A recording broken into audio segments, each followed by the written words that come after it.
За сайн байцгаана уу? Арилжаач зөргөө байна. За тэгэхээр хэдүүлээ өнөөдөр өмнөх бичлэгэн дээр VT Markets дээр хэрхэн дансаа нээх вэ гэдэг талаар ярилцсан бол өнөөдөр VT Markets дээр хэрхэн демо данс нээх вэ гэдэг зааврын дагуу энэ бичлэгийг эхлүүлж байна.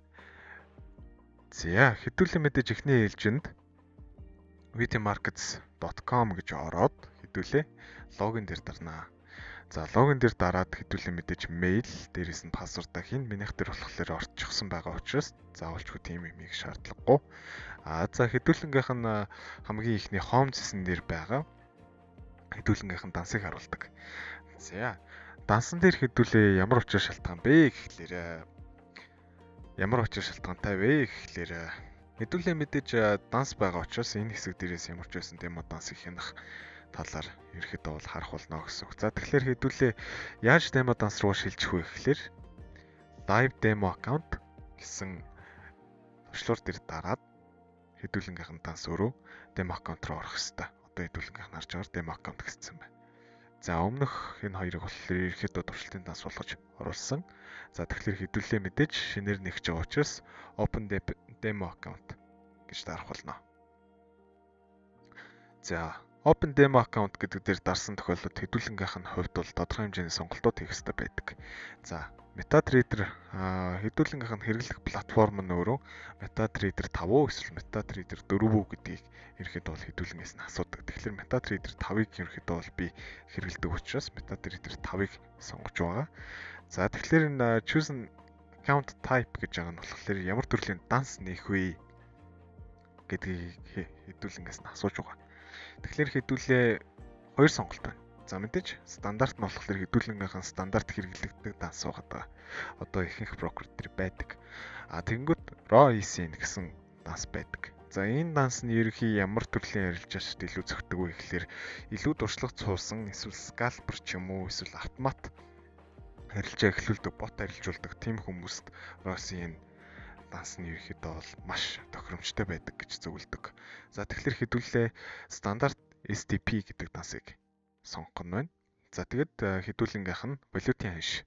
Ерөөхдөө бол USD-гээр арилждаг бол USD, за Австрали доллар, тэгээд Great Britain pound байна.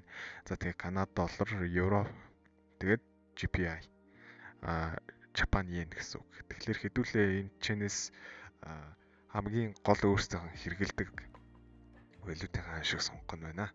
За тэгэхээр миний хувьд болохоор USD буюу Америк нэгдсэн улсын доллар надад илүү амар байдаг учраас хэдүүлээ доллар сонгох болно. За мэдээж choose leverage гэж байгаа. За VT Markets нь өөрөө 5 төрлийн leverage ерөөхдөө бол санал болгодог. За тэгэхээр 100 харьцан 1, 200 харьцан 1, 300 харьцан 1, 400, тэгээд 500 гэсэн 5 сонголт байгаа. За мэдээж хэдүүлэнгийнх нь хэрэгэлдэг ихэнх стандарт leverage нь өөрөө 400 харьцан 1 байдаг бол хэдүүлээ 500 харьцан 1 гэх мэт данснуудыг ерөөхдөө бол нээж болох нь байна. Тэгэхээр хамгийн сонирхолтой санагддаг учраас хэдүүлээ 500 харьцан 1 дээр арилжиж үзнэ гэсэн үг. Арилжиж үзэж болно. Эсвэл leverage багасгаж болно гэсэн үг. За хэдүүлэнгийнх нь дараагийнх нь сонголтоо хийх зүйл нь өөрөө account balance гэж байна. За account balance нь ерөөхдөө бол мэдээж аккаунтын баланстай манайхан мэдж байгаа бах. За тэгэнгүүт аккаунтын баланс нь өөрөө $1000 эхлэх үү, $2500 эхлэх үү, эсвэл $5000, $100000 гэдээ бас 7 сонголттой. Мэдээж 1000-аас 100,000 хүртэл. За хэдүүлэнгийнх нь хувьд хамгийн зарим брокерууд дээр хэрвээ демо дансны баланс сонгож болдгоо бол VT Markets дээр болдог байх нь байна. За тэгэхээр хэдүүлэнгийнх нь хувьд за хамгийн амар санагдсан ч юм уу эсвэл тухтай санагдсан балансаа ерөөхдөө сонгоод арилжиж болно гэсэн үг. Тэгэхээр миний хувьд болохоор энэ болохоор $10,000 данс нээж явах тий $10,000 дансыг би илүү их хэмжиж арилждаг гэсэн үг. За тэгснээ дараа хэдүүлэнгийнх нь хувьд submit арна. За submit арсны дараа your additional demo account has been set up and you will receive an email with your login details shortly гэсэн хэсэг гарч ирнэ гэсэн үг. Тэгэхээр хэдүүлэнгийнх нь хувьд одоо таны нээсэн мэйл рүү чин одоо таны данс руугаа хэрхэн нэвтрэх вэ ч юм уу эсвэл таны данс руугаа орох мэдээллийг бид нар таны мэйл рүү шийдсэн.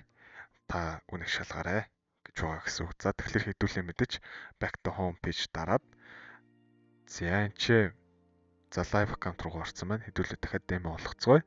За энэ чи ингээд шинэ нэгдсэн данс буюу 9665 93 гэсэн номертой данс хэдүүлэнгийнх нь хувьд нэгдсэн байна. За тэгэхээр одоо хэдүүлээ хэрхэн энэ демо данс руу орох вэ гэдгээ харцгаая.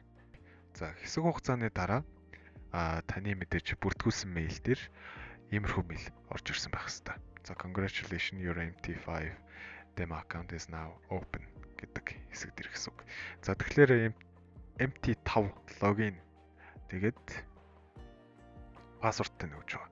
За саяны ерөөхдөө хэдүүлэнгийнхэн нээсэн дансны номер өөрөө 966588 гэсэн номертой байгаа юм байна. Пассворд нь болохоор энэ байна. За сервер нь болохоор энэ байна. Одоо энэ бол хэдүүлэнгийнх нь хувьд хэрэглэгдэх 3 хамгийн гол түлхүүр зүйлс гэсэн үг. За мэдээж Fitty Market-ийн одоо жишээл бүртгүүлсэн Meta 5 руу хэдүүлээ орно. За мэдээж энэ доод хэсэг дээр баярлах, энэ хэсэг дээр хэдүүлээ дараад логин дарж болно. Эсвэл нөгөө талаасаа хэдүүлээ файл дээрээ дараад login to trade account гэд хэдүүлээ дарж болно гэсэн үг. За хэдүүлээ энэ болохоор миний өмнөх демо данс байгаад байгаа. Тэгэхээр хэдүүлээ энэ дээр одоо мэйл дээр бичигдснээр 966588 гэсэн хэсгийг хуулж аваад тэгээд тэр үгээ paste. За 9665 93 уг 88 байсан биз. За 88. За 88. За мэдээж доор нь байгаа пассвортн дээр хэдүүлээ энэ хэсгийн пассвортыг буюу чигт 0CMT гэсэн одоо юг хэдүүлээ заавалж хуулж авна. За тэгээд дараа нь пассвортн дээр үнийг пэстлж байна. За хэдүүлээ ок дараад за ингээд хэдүүлэнгийнх нь хувьд саяных нь нээсэн демо аккаунт руугаа хэдүүлээ орсон байна. За мэдээж $10,000. За тэгээд 966588 мэдээж Fitty Market demo аккаунт гэд хэдүүлээ бол өөрсдийнх нь демо аккаунт руу орсон байна гэсэн үг. За ингээд энэ бичлэгийг анхааралтай үзсэн та бүгдтэй баярлалаа. Дараагийн бичлэгээр дахин уулзцгаая.